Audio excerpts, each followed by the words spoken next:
Depuis plus de 10 ans, la société Labaster réalise des façades respirantes sur des chantiers emblématiques comme la Banque Populaire à Bordeaux, comme le centre hospitalier Capio à Bayonne et l'ACPAM. Ces façades très demandées car elles répondent aux normes BBC par la diminution de l'apport solaire dans les bâtiments. L'intégration des stores à l'intérieur des menuiseries permet de limiter les sources pour les établissements de santé, les sources bactériologiques. Le CSTB, le Centre scientifique et technique du bâtiment, a écrit un cahier spécifique pour la mise en œuvre de ce produit. La première étape, elle se passe en pré-étude. Nous allons regarder si ce châssis est en conformité avec son DTA. Premièrement, par exemple, si le châssis était trop grand, ne rentrerait pas le DTA, on ne pourrait pas le réaliser. Deuxième étape, l'étude. On va procéder à un certain nombre de calculs. Tous ces calculs vont être faits en bureau d'études sur un logiciel qu'on appelle Vitrage Décision et va nous valider dans tous les cas notre processus fonctionne. Et en aucun cas, le vitrage n'aura une température excessive, on n'aura pas de risque de casse de vitrage, etc. Troisième étape, la technique. Donc on va regarder réellement comment les prototypes vont fonctionner. Nous avons fait un essai au sac pour valider la réglementation au garde-corps. Nous avons fait faire des tests au CSTB complémentaires, des tests chez notre fournisseur d'aluminium complémentaire aussi, pour la durabilité du store. À partir de là, une fois que les prototypes ont été faits et cette opération technique finalisée, nous allons procéder aux achats. C'est-à-dire qu'on va déclencher bien évidemment toute la chaîne d'achat, aussi bien des alus, des vitrages, des stores.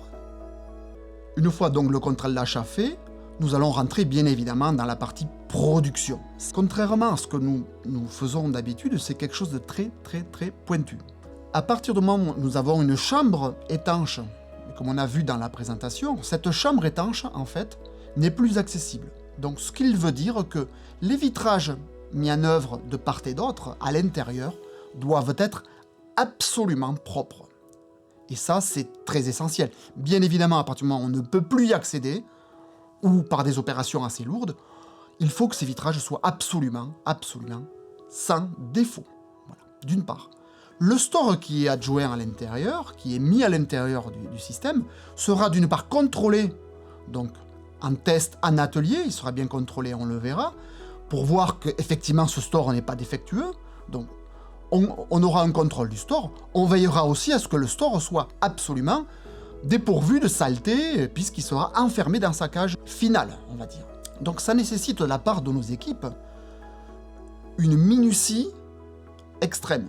Donc ça nécessite un contrôle à chaque étape sur tous les cadres produits. Depuis fin 2019, un suivi respirant est obligatoire pour les fabricants. Chaque menuiserie est identifiée avec un QR code. Les opérateurs scannent 39 points de contrôle, de la réception de la matière jusqu'à la livraison sur site.